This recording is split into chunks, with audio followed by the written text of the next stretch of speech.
Hello students, let us continue with indoor environmental quality. In the previous video, we just discussed about what are the factors which govern the indoor environmental quality. Let us continue with the design guidelines. What are the guidelines which can be followed to maintain the indoor environmental quality? Hope all of you know what are the factors which govern the indoor environmental quality. We just discussed adequate ventilation, exhaust, acoustics, construction activity management, ergonomics, humidity, finish. So there are various factors which affect the indoor environmental quality. And what can we do to maintain the indoor environmental quality? We know that indoor environment quality is very essential. We want a very good indoor environmental quality for the health of a person, for the performance of a person, for the convenience of the person. So what can be done to maintain the indoor environmental quality? I'll just share the presentation with you.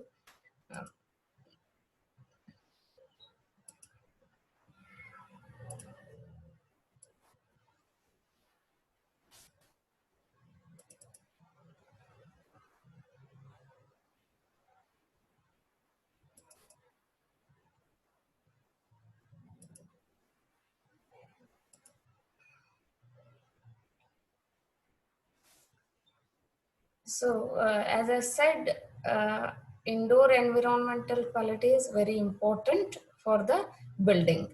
So, our ultimate aim as a designer is to create a better indoor environmental quality. So, what can be done to maintain the indoor environmental quality? So, what can we just follow to maintain the indoor environmental quality? We will discuss further. So, what are the guidelines for maintaining the indoor environmental quality? So, I have listed down the guidelines here. First one is controlling the sources of pollution. So, we'll be discussing what are the sources of pollution.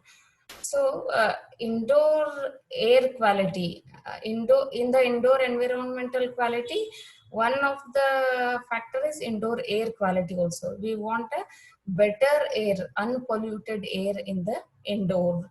So, what can we do is we can control the sources of pollution of indoor air. So, what are the various sources of pollution which pollute the indoor air can be controlled to maintain the indoor environmental quality? So, we know that improved ventilation and air cleaners, occupant control, and plants. I have just listed down. We'll just discuss this in detail in the coming slides. So, as I said, we are discussing indoor environmental quality, and among that, indoor air is one of the factor. So, there are various factors which contaminate the indoor air. So, what are the various sources of contamination? First of all, VOCs. As I said, volatile organic compounds. Volatile organic compounds are the compounds which release the chemicals into the air which we inhale and it will affect our health.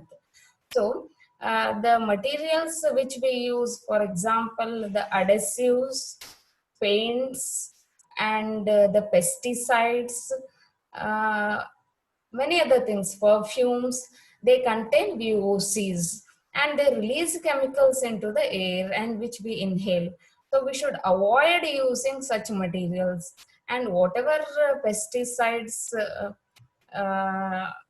or uh, the cleaners we are using, we have to check for its contents and we have to see that it is non-toxic before we use into the interiors so that it does not affect our health.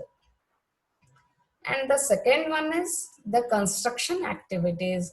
So we are just discussing what are the sources which can pollute the air inside the building. So construction activities is one among them. So the construction activities which go on around our building uh, affect the air interiors. So whatever dust comes from the construction activities into the building, it will affect our health. So can we stop the construction? We cannot stop the construction. So what can we do is we can just stop the air which enters into our building.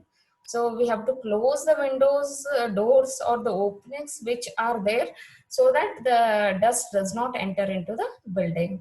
Not only the construction activities, the making of the road, any the works, renovation works which go on around our building may affect our indoor environmental quality. So if we want to keep our indoor air unaffected by the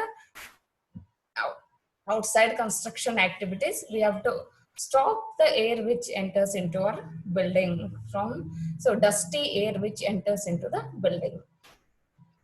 So the third one is housekeeping. So naturally, you know that housekeeping is one of the very important um, criteria in maintaining the indoor environmental quality. If it includes your sweeping and mopping. So if we don't keep our building clean, naturally the air or the environments get contaminated or polluted, and it is not hygienic. So it may lead to many problems. So regular housekeeping of the building is very much required to keep the indoor environmental quality favorable to the people who are using it. The next is mold and microorganisms. So you know that there are various numerous microorganisms which develop in the indoors. So we have to avoid the development of mold and microorganisms. This can be controlled by controlling the humidity in the building. So the mold is the thing which develops on the fruits, vegetables, many places wherever it is wet. So by controlling the humidity, we can control the mold and microorganisms. Otherwise, microorganisms or the bacteria, viruses, they affect our health. I hope you all are aware of it. So the next one, the first one was first guideline to maintain the indoor environmental quality is to avoid or controlling the sources of contamination of air. That was the first guideline. So whatever are the various sources which are contaminating indoor air has to be controlled. By that we can improve our indoor environmental quality. The second guideline is improved ventilation. Everybody knows that ventilation is a very important aspect of the building design. So any building, if it is not given a proper ventilation, it is not a well designed building according to me. So improved ventilation, the proper ventilation naturally will enhance the indoor environmental quality. So you know that the indoor environment gets affected by many activities in the house. So naturally the air inside has to be sent out, and the fresh air has to be uh, supplied inside, so that there is a proper ventilation in the building. That will avoid many of the problems. It keeps the air fresh in the building. For example, if I take the example of kitchen, so the cooking takes place in the kitchen. So naturally the air uh, has lot of odors and smoke into the kitchen, which has to be drawn out. It can be done by your exhaust, mechanical exhaust, or it can also be done by the electrical chimneys, which draws the air from the kitchen and the fresh air is supplied into the kitchen. So improved, or else what happens is the air from the kitchen, it spreads to all the areas of the house, and naturally it affects all the areas of the house. So in the same way, toilets. So toilets should also be properly ventilated. Otherwise, it will affect the indoor environmental quality of the house itself or any building. So improved ventilation is greater criteria in maintaining the indoor environmental quality. So you can see the graph, it shares around 52% in maintaining the indoor environmental quality. You know that how should be the proper ventilation provided into the building. As I told you before also, the hot air, it is summer, so I'm just telling about hot air. So the hot air is less denser, whereas cold air is more denser. So we all know that we provide windows at the sill level. Sill level is near to the lower level itself. So naturally, we do not have the hot air there. So the hot air cannot escape through the windows. So if we provide the ventilators, naturally the hot air escapes through the ventilators and keeps the interiors cooler. So that way we have to design logically to provide the improved ventilation into the buildings.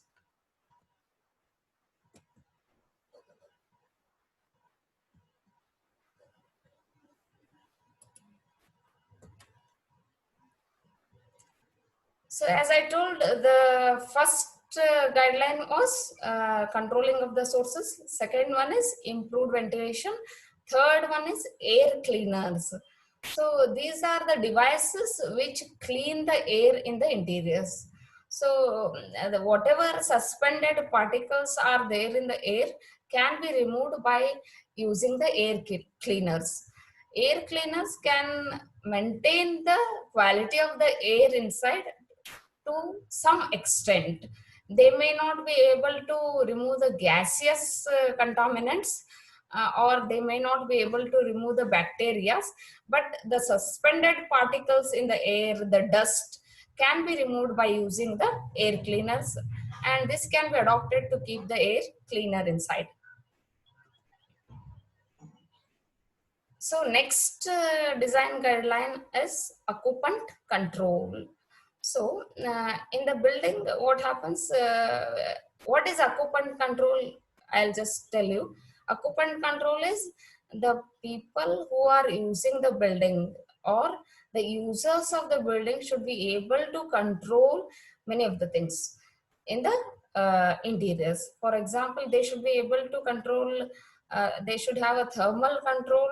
They should have a visual control, even the control of the convenience of the furnitures.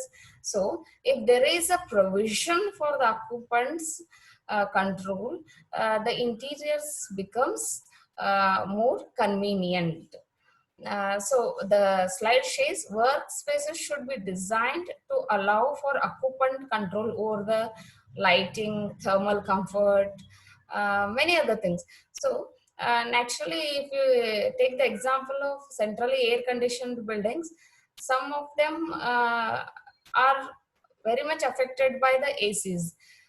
So air conditioning, that is HVAC system, heating, ventilation and air conditioning systems. So um, too cold and too hot may affect the people inside. So they should be able to vary according to their requirement. According to the user's comfort, they should be able to control even the lighting. So glare or more light is not required. So occupant should be able to control the lighting, should be able to control the convenience of air conditioning. So even the windows should be operable, they should be opened, they should be closed according to the requirements of the occupants. So occupant control is required. The provision of occupant control in the building will make the indoor environmental uh, more convenient for the people. So for the occupant satisfaction, you can see in this picture thermal comfort, visual comfort, acoustical comfort, indoor air quality, and even the furnitures. You know that the drafting tables what you are using, the height of that can be controlled. So that way, according to the convenience of the users, they should be able to control the furnishing, personal control, and cleanliness maintenance. All these aspects should be should occupant should be able to control for their satisfaction. So the last one is the plants. So you know that I need not tell more about plants or trees. So indoor environmental quality can be enhanced by use of plants. You know that plants have many advantages. First of all, they are very pleasing to the eye. They will freshen the air. They will reduce the dust, and they can increase the cooling effect by the evaporation from the leaves. So, plants can enhance the indoor environmental quality. We can have a better indoor environmental quality by adopting plants into the interiors. So lastly, what we will conclude is, in this chapter, we are discussing about indoor environmental quality. We just discussed in the previous video about the factors which affect the indoor environmental quality. In this video, we just discussed about what are the design guidelines in improving the indoor environmental quality. What are the design guidelines? The first one was the source control. We have to control the sources of pollution. So wherever the indoor air quality is affected, those sources have to be controlled. Second one is improved ventilation. Improved ventilation can enhance the quality of the indoor environment.